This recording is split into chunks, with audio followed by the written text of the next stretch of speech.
पा रहे हैं। जो सेकंड कंडीशन की मैं बात करना चाहता हूं वो है हाई ब्लड प्रेशर।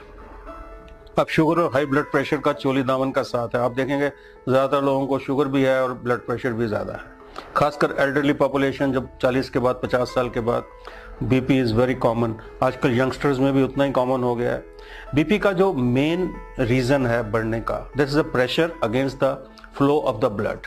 जो हार्ट हमारा ब्लड पंप करता है उसके अगेंस्ट जो रेजिस्टेंस होती है उसको हम ब्लड प्रेशर कहते हैं। ये रेजिस्टेंस दो किस्म से होती है, एक तो खून गाढ़ा है तो रेजिस्टेंस होगी, उसको पुश करना मुश्किल होगा हार्ट के लिए, और सेकेंडली कि आपकी जो ब्लड वेसल्स है, जो आपके अंदर की ब्लड वेसल्स है, अगर वो स्टिफन्ड हो जाएंगी, स्टिफन्ड मतलब वो थोड़ी सी उसमें टेंशन बढ़ जाएगी और वो स्टिफ हो जाएंगी, उसमें वो मुलायम नहीं रहेंगी, तो इससे भी ब्लड प्रेशर को, बैक प्रेशर बढ़ने से ब्लड प्रेशर बढ़ता है। ये दो तीन चीज़ों से इसका बहुत ज़्यादा सीधा रिलेशन है। एक तो हाई कोलेस्ट्रॉल से और दूसरा स्मोकिंग वगैरह जो लोग करते हैं उनको ये दोनों चीज़ें कंडीशंस अफेक्ट करती हैं। और तीसरा स्ट्रेस, तो आपको पता ही है, स्ट्रेस तो बहुत कॉमन फीचर है, उससे ब्लड प्रेशर बढ़ जाता है।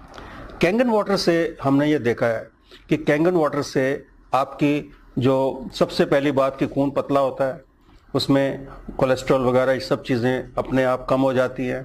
सेकेंडली जो आपकी ब्लड वेसल्स है वो सॉफ्टन हो जाती हैं, क्योंकि उस पर जो एसिडिक कंटेंट के कम होने से, अल्कलाइन, बॉडी को अल्कलाइन होने से जो सॉफ्टनिंग आती है ब्लड वेसल्स में, उससे ब्लड प्रेशर कम होता है।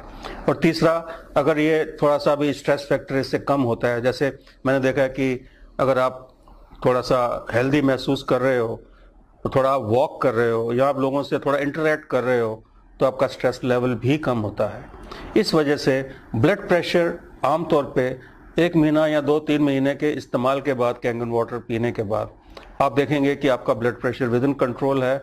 दवाई आपको कम करनी पड़ सकती है, आप उसको बंद भी कर सकते हैं। अगर आप अपनी एक्टिविटी बढ़ाते हैं तो आप इस ब्लड प्रेशर की बीमारी से और डायबिटीज़ से, दोनों से आप रिवर्सल कर सकते हैं। हम यहाँ पे कोई कंप्लीट ट्रीटमेंट की बात नहीं करेंगे, लेकिन मैं रिवर्सल के फेवर में हूँ। हर एक बीमारी को रिवर्स किया जा सकता है और इस पानी का बहुत बड़ा रोल है। पहले तो पानी से हाइड्रेशन प्रॉपर होगी, उससे आपके अंदर की जो मसल्स हैं या आपके अंदर की ब्लड वेसल्स हैं वो सॉफ्ट होंगी, और ब्लड और हार्ट को पंप करने में बहुत बड़ी असिस्टेंस मिलेगी। आपका ब्लड थिन होगा तो पंपिंग भी अच्छी होगी। इन्हीं दो फैक्टर से आप अपनी शुगर और blood pressure with Kangen water आप इंप्रूव कर सकते हैं और आपको इसके बहुत अच्छे पॉजिटिव रिजल्ट